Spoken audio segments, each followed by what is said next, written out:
You're watching How Leap. Let's see how to protect your Samsung phone's battery by limiting its maximum charge to 85%.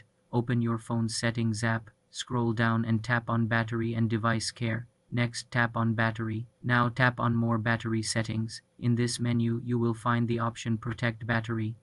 Tap the toggle switch next to it to turn it on. Once enabled, your phone will now stop charging when it reaches approximately 85%.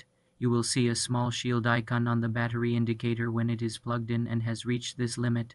This feature is designed to reduce long-term wear and tear on your battery, which occurs most when it is kept at a full 100% charge for extended periods, like overnight. It is especially useful if you keep your phone plugged in for long durations at a desk or while you sleep.